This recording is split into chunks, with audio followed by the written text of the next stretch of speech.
Good morning, my name is Mike and welcome to my channel, Cruising for Fish.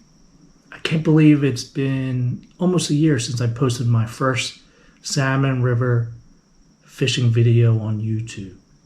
And that video was my most watched, most liked, most shared video of all the videos I ever posted on YouTube. And that video was just really just me talking about some of the tips and tricks that I use when fishing the Salmon River. And if you haven't seen that video, I'll put a link right up here so you could click that, and if you want, you could watch that. Today, we're going to be talking about some of my favorite tips and tricks that I use to help me get on more fish. So here's tip number one. This is what I call the Jolly Rancher.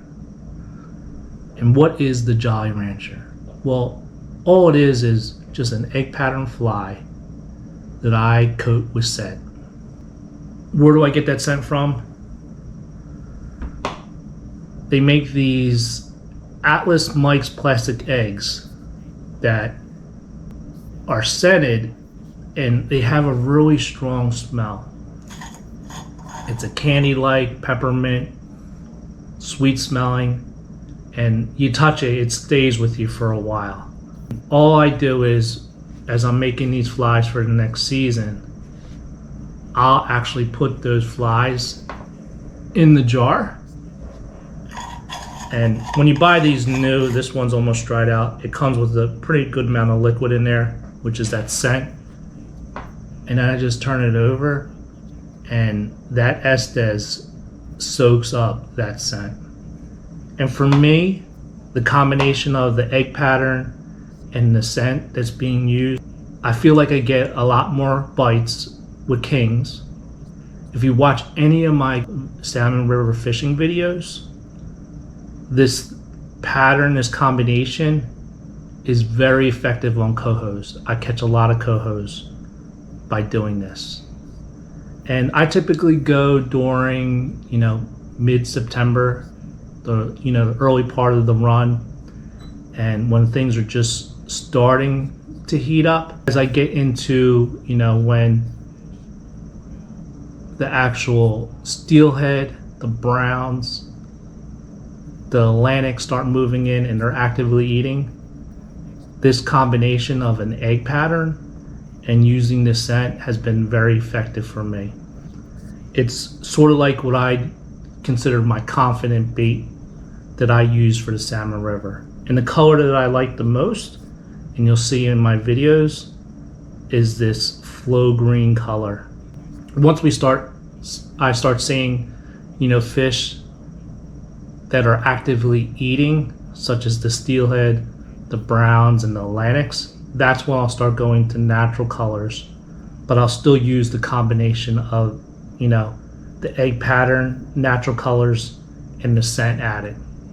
And for me, I feel like I get more hookups, and it's sort of like I've been using for a while as a confident, combination to get on more fish. Tip number two. So tip number two is adding more weight to your fly, but on the river. And what do I mean by that? Well, I'm in the process of making new flies, and some of the flies that I make, I'll actually add weight to it by adding wraps of this lead wire. Well, you'll find at times that, you may not have enough weight on your fly to get it down when you need to get it down. And what I do is I'll actually bring this lead wire on the river.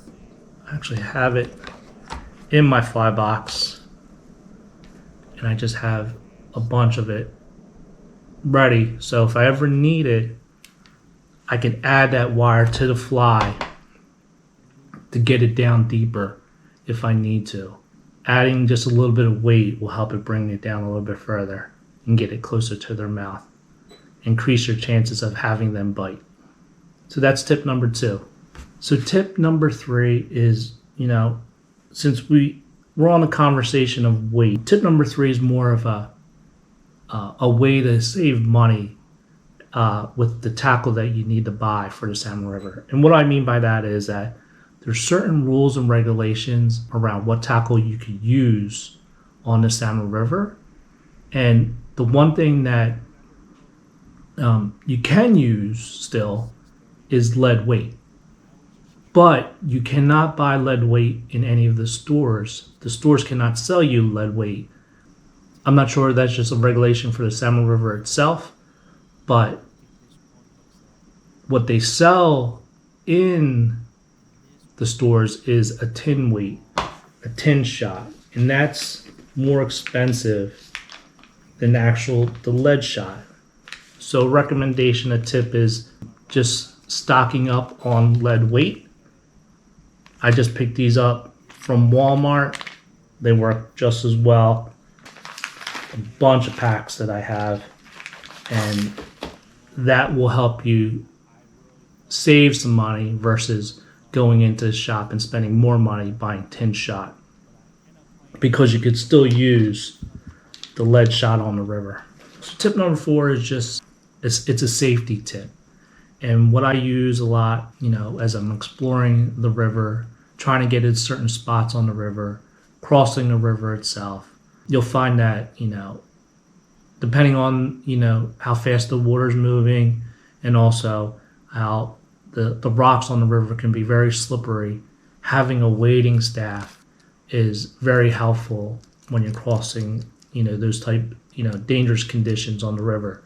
Even at a flow rate of 335, which is it seemed kind of slow, but there's certain places where if you lose your footing, and 335 can take you down, river, if you're not careful.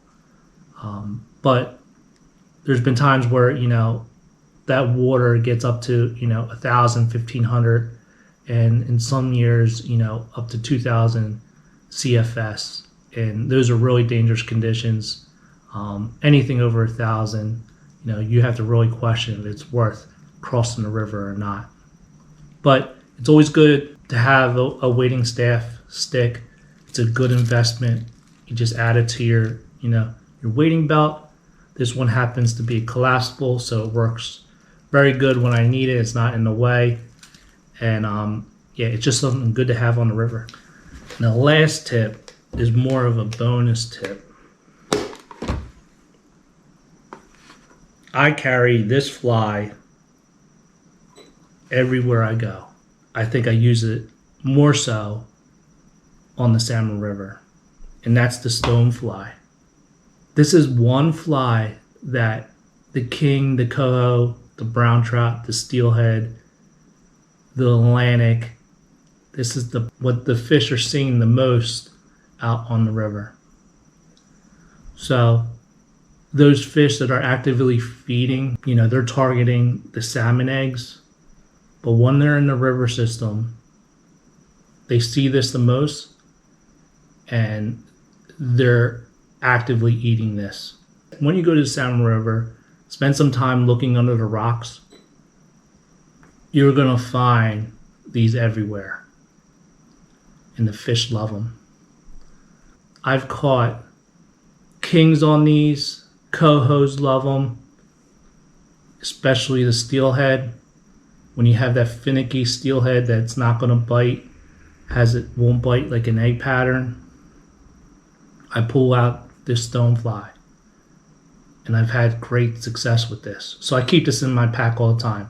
This is actually a small one. They get bigger than this. This is probably like a size 10, 8 or 6. Yep. They're that size, on the Salmon River. But I do a lot of trout fishing. I carry this around. I just keep extras and add it to my salmon fly box. But whenever you're in a pinch and things don't seem to be working, but they're there and they're actively eating, pull this out, give it a try. The stonefly. Well, that pretty much does it for all the tips and tricks. Some of my favorites that I use to try to get on more fish on the Salmon River. I'll be heading to the Salmon River in a couple weeks, mid-September. I'll be down there. Hopefully, I'll be able to get on some fish and record some of that content and share it with you guys and gals. But yeah, if you're headed to the Salmon River, I wish you the best of luck. If you actually, like this type of content, smash me a like. If you're new to the channel and you want to see more of this type of content, please subscribe if you can. I'm going to be having multiple trips to the Salmon River, and then also I'll be planning going in the spring with my son to target steelhead.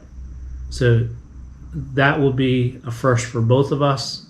Never went in the spring, but hopefully we'll be able to learn some new stuff and be able to share that adventure with you. Thanks a lot for watching, and I'll see you on the next video.